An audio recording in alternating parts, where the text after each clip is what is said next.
Hello, my name is Evan DeMarsh. I'm the editor of the Trends Journal. I'm here with Scott Ritter. He's the former UN weapons inspector. You can check out his work at scottritter.com. That's scottritter.com. We'll put a link below. Scott, thank you for joining me on short notice. Thanks for having me. I wanted to just get started right away with something I read in the Wall Street Journal from a few months ago. This was during the election. This is from a person by the name of Michael Kimmage. He's a professor of history at Catholic University.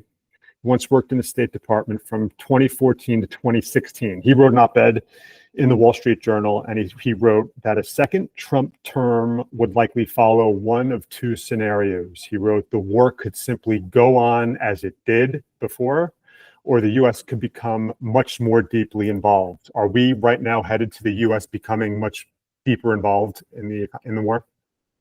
No, I think we're headed in the other direction. The war will not go on as it did. I mean, here I would, diverge. The war will go on the trajectory that it was inclined to follow, meaning towards a Russian victory. And this war will end in a Russian victory, a total Russian victory, not a partial Russian victory, but a total Russian victory. And there's nothing the United States can do to stop it. Even if we wanted to, we lack the military capacity to do so. The impotence of the United States is played out in the reality of, Donald Trump's, efforts at arming Ukraine. He put a heavy emphasis on air defense, spoke of 17 Patriot batteries, full complement, according to Donald Trump, and Ukraine will get nothing even close. 1, 2, 3 batteries may show up in the next year and a half. Ukraine's losing the war now. Last night, 450 Russian Shahed 136 type drones, which the Russians call Geranium 2s, were launched against Ukraine. Russia has the capacity to launch twice that many. Soon they'll be able to launch 1,000 a day. 1,000 a day. A Patriot interceptor missile costs $2 million. Right now, the way the Patriot system is geared, they're firing 10 because of the efficiency of the Russian attack system. The Ukrainian radars don't operate the way they would normally operate on full-time, scanning full-time, because they'll be isolated and destroyed by the Russians. So the Ukrainian radars are cued at the last moment. And because of the limited engagement time with the radars, the Ukrainians end up cycling off up to 10 missiles. That's $20 million worth of missiles cycled out to shoot down a single target. So, this is just stupidity in the extreme to think that this is going to have any impact. It's a pure political statement made by the president in the time of desperation, because he knows there's nothing he can do to stop Putin. And reports are that even in private, he says that Putin will win, Russia will win. They can't do anything, but he being the president, needs to buy time. So he's implemented this 50-day pause, put forward, a political gesture of rearming Ukraine and threatening sanctions. But the reality is, according to Seymour Hersh, this time will be used to get rid of Volodymyr Zelensky, who is the impediment towards a final settlement of the Ukrainian-Russian problem. There can be no settlement of the problem so long as Zelensky is the president of Ukraine. The Russians have said this, and I think the Trump administration is finally awakening to this reality. As a strategy, do you think it's smart when Donald Trump gives deadlines, when he says 24 hours, 50 days, 2 weeks? Is that a smart strategic move on the president's part, or is that something he should start trying to avoid? Well, understand that the fact that he sets deadlines shows that the major impetus for America is political. This is politically driven. The deadlines are assigned because they achieve a political goal, a political objective. They're designed to shape, a political message during a identified period of time. Take the Russians by counter. This conflict is not a political conflict. This is an existential conflict. There are no timelines placed on this. Russia will fight this war until Russia wins this war. Russia hasn't set any artificial deadlines. We must achieve this by this date, this by this date, this by this date. Russia just says, we will achieve the following. We will achieve the following, and they are achieving this. No date assigned.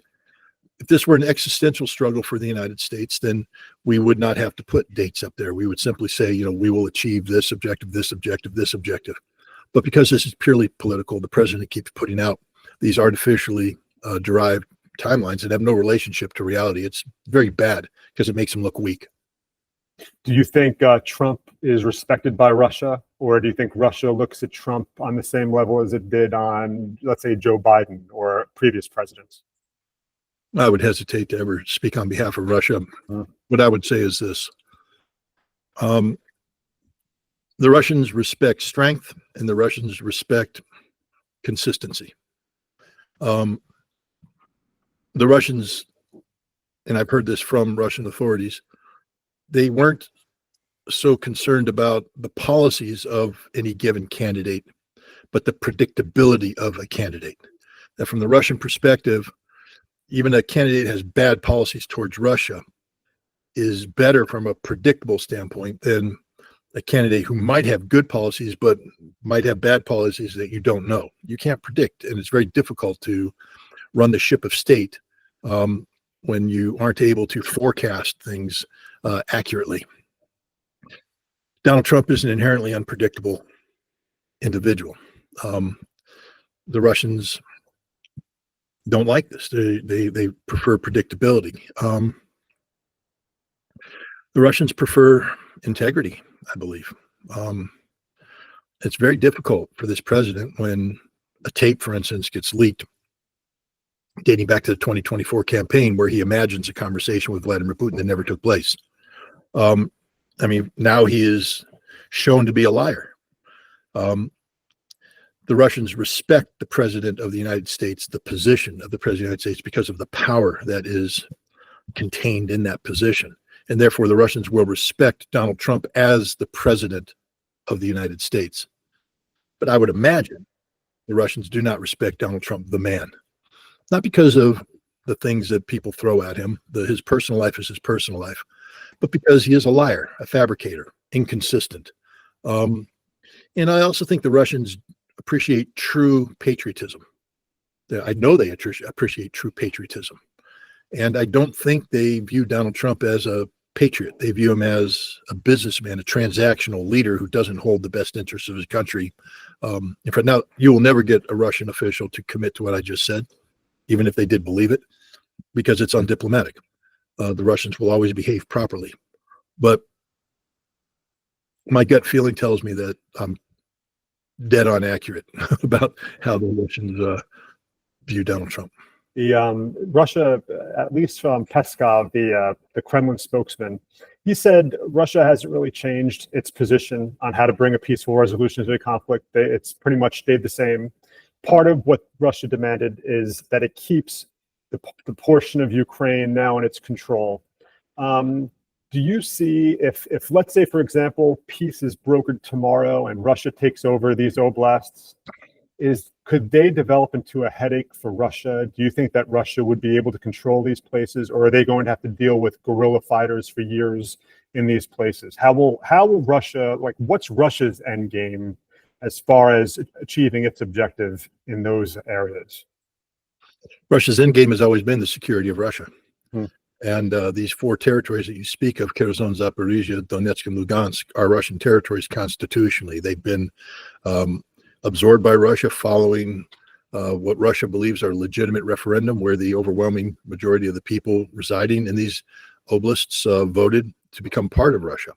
And now they are part of Russia. There's no debate. There will not be a debate. It's not that Russia will get the territory that they currently occupy. They will get the territory that is encompassed by these four territories. So if the conflict ended today, Ukraine must withdraw from these territories. I think the Russians have learned their lesson about Ukrainian nationalism and such. You see the Russians are being much more restrictive at the border now. Reports are coming out how the Russians are checking the social media of everybody who's crossing into Russia. And if they find any pro-Ukrainian, subscriptions and things of that nature, you won't be allowed in. I think that the Russians will be very discerning about who is allowed to live in these four territories. And if you're discerning enough, you eliminate the threat of any massive, guerrilla warfare.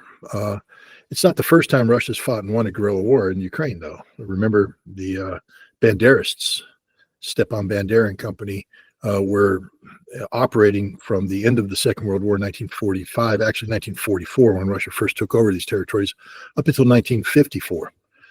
So for a decade, and the Russians won. It was very costly.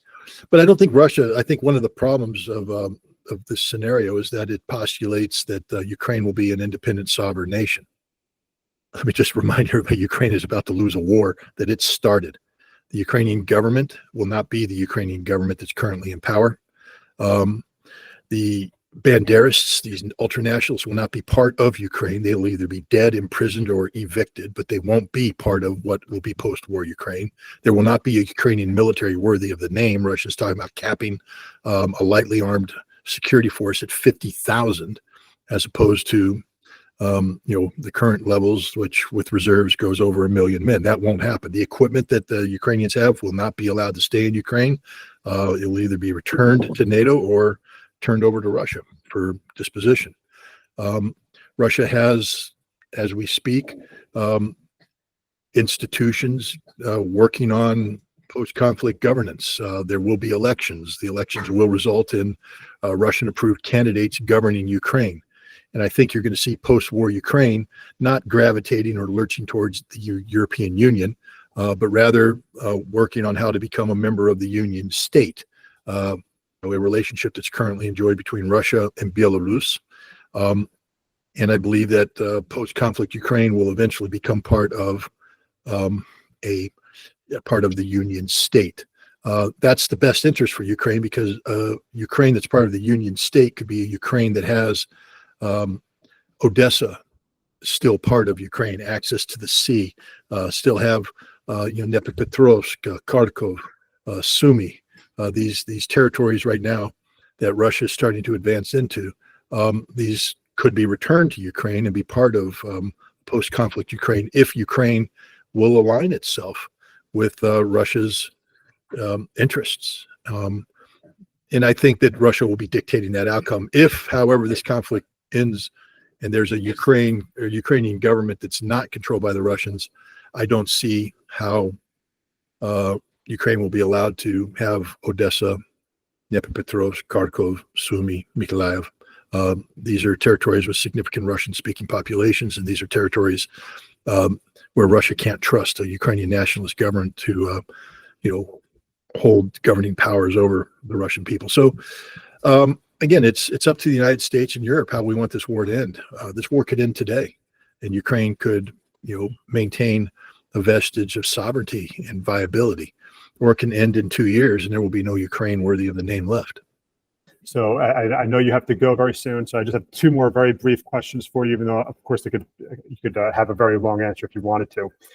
France, Germany, and the UK have joined this kind of a 3-country alliance. They've gotten a lot closer ever since Trump took office. So we talk about a peace resolution in Ukraine. Let's say the U.S. signed on and said, yes, let's go forward with this peace agreement. Ukraine doesn't want it, but let's say these 3 countries in Europe do. Let's say they want to resist the peace agreement.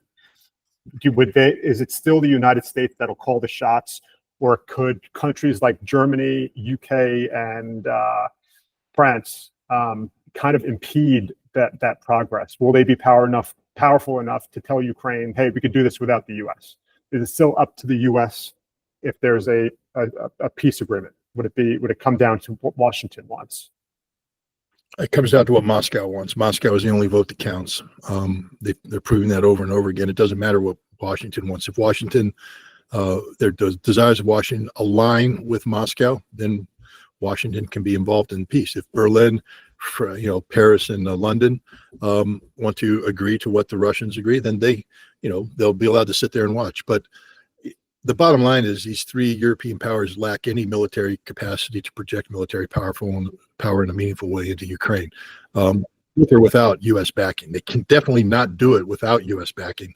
But even with U.S. backing, where do they get the troops?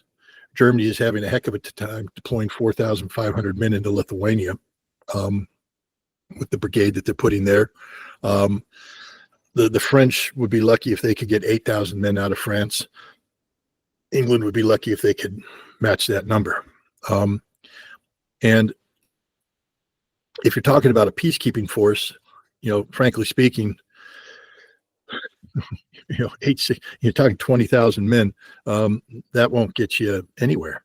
And it's just ludicrous. We're not talking about serious militaries. We're not talking about serious military capability. So I don't even know why we're talking about it. I know that they're talking about it, but nobody takes it seriously. And then last question, Scott, is the White House, at least they told Axios officials from the White House, they said that they're concerned that Netanyahu's turning into be a madman. And it seems like they're trying to separate his recent attack on Damascus, the bombing, and also the killing at the Catholic Church in Gaza. What would ever stop Netanyahu at this point? Is this just going to go on until Netanyahu gets tired of his expansion and killing sprees? What stopped it? Theoretically, we could stop it today. Pick up the phone and tell Netanyahu, not another penny. The president could say, I'm going to call the prosecutor and say that we support the immediate arrest and trial of Benjamin Netanyahu. If he's broken the law, we think he should go down. Tell the IDF, you will not get another dime of American assistance so long as this madman is in charge. There's just so many things we could do to make Netanyahu disappear right now. We could destroy the Israeli power base by telling AIPAC they have to register as a foreign agent. They're just, but we're not going to do any of that because that's not who we are. We have to be careful. Axios has become an outlet that has been increasingly susceptible to rumor mongering and well-placed, politically motivated leaks. And so I think one would have to be a little hesitant to buy into the veracity of what they report at this juncture, given President Trump's published missives to the Israeli court system about the illegitimacy of their ongoing prosecution of his best friend, Bibi Netanyahu, the greatest man on the planet. It's hard to see, the sudden lurching to 180 degrees saying that he's a madman and he's an idiot. I'm sure there's people in the Trump administration that are frustrated by Netanyahu's actions. No, I don't trust the Axios reporting. Well, Scott Ritter, thank you so much for joining me. Everyone go to scottritter.com to check out his latest work and YouTube hits. Scott, thank you for joining me. Thanks for having me.